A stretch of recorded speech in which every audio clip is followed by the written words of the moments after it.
स्वागत है दोस्तों आप सभी को हिंदी कहानियाँ की एक और कहानी में। आज की कहानी तिलक माझी के बारे में है। कहानी शुरू करने से पहले अगर आप चैनल में नए हैं तो सब्सक्राइब करके बेल आइकन को दबा लीजिए। अंग्रेजों ने भेदभाव का इस्तेमाल किया और भारत में एक के बाद एक क्षेत्र पर विजय प्राप्त की। वह दिन आया जब अंग्रेजों ने पूरे भारत पर शासन करने लगे। अंग्रेज शासकों ने देखा कि जंगल में कुछ लोग रहते हैं। वे आदिवासी समुदाय से हैं। वनवासी वन उत्पादों का संग्रहण एवं विक्रय करते हैं। वे जंगल में अदरक, काली मिर्च, कौंगू, जना, मक्का, मंडिया, नाशपाती आदि की खेती करते हैं। लेकिन वे सरकार को कुछ भी भुगतान नहीं करते हैं। इसलिए अंग्रेज सरकार ने उनसे कर वसूलने के लिए कुछ लोगों को भेजा। वनवासियों के लिए कर की प्रथा नहीं थी। पूर्व पीढ़ियों के समय से उन्हें कर क्या होता है मालूम ही नहीं था। इसलिए उन्होंने कर देने से इनकार कर दिया। फिर भी अंग्रेज सरकार कौन से छोड़ने वाले थे। वे अत्याचार करते थे और कर वसूलते थे। महिलाओं, बच्चों और बूढ़ों पर बेरहमी से अत्याचार करने लगे। उन्होंने वनवासियों के फसल लूट ली। वनवासी सरल थे लेकिन बहुत स्वतंत्र स्वभाव के थे। उन्हें दूसरों का अत्याचार पसंद नहीं आया। मन में विद्रोह जाग उठा। तिलक माझी भगलपुर के पास तिलकपुर गांव का एक आदिवासी लड़का था। वह बचपन से ही तीरंदाजी और शिकार में निपुण थे। वह एक महान स्वतंत्रतावादी और राष्ट्रप्रेमी थे। वह अपनी जाति के लोगों पर अत्याचार होते देख सहन नहीं कर पाए। वह जुल्म का बदला लेना चाहते थे। इसलिए वह भागलपुर, सुल्तानगंज, संताल, प्रगड़ा और छोट नागपुर क्षेत्र में घूम घूम के वहां रहने वाले अपने जाति भाई संतालों के पास गए।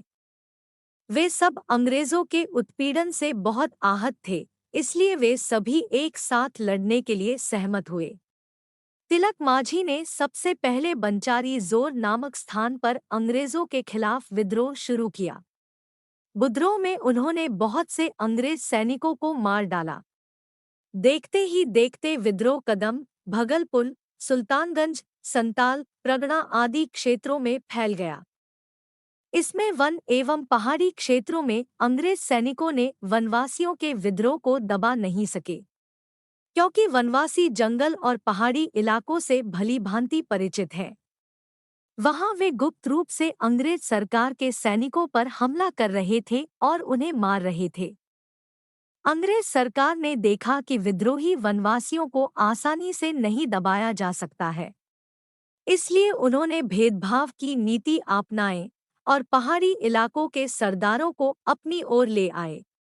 वनवासियों और पहाड़ियों के सरदारों के बीच संघर्ष पैदा किया।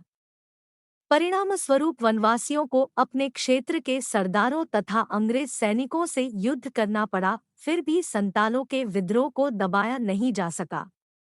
फिर अंग्रेज सरकार ने विद्रोह को दबाने के लिए क्लीवलैंड साहब को मजिस्ट्रेट के हिसाब से नियुक्त किया। क्लीवलैंड साहब सेना और पुलिस बलों की मदद से विद्रोह को दबाने के लिए निकले। वे जंगल में घुस गए और विद्रोहियों का दमन करने लगे। आता बहुत जगहों पर भयंकर युद्ध हुआ। वीर तिलक माझी के नेतृत्व में वनवासियों ने युद्ध छेड़ दिया। विद्रोह नहीं रुका। एक दिन मजिस्ट्रेट क्लीवलैंड साहब सिपाहियों के साथ जंगल के रास्ते से जा रहे थे। उनकी गतिविधि देखकर तिलक माझी एक पेड़ पर चढ़ गए। उसने देखा कि मजिस्ट्रेट क्लीवलैंड अपने घोड़े पर बैठकर आ रहे हैं। क्लीवलैंड पर ध्यान देते हुए तिलक माझी ने तीर चलाए।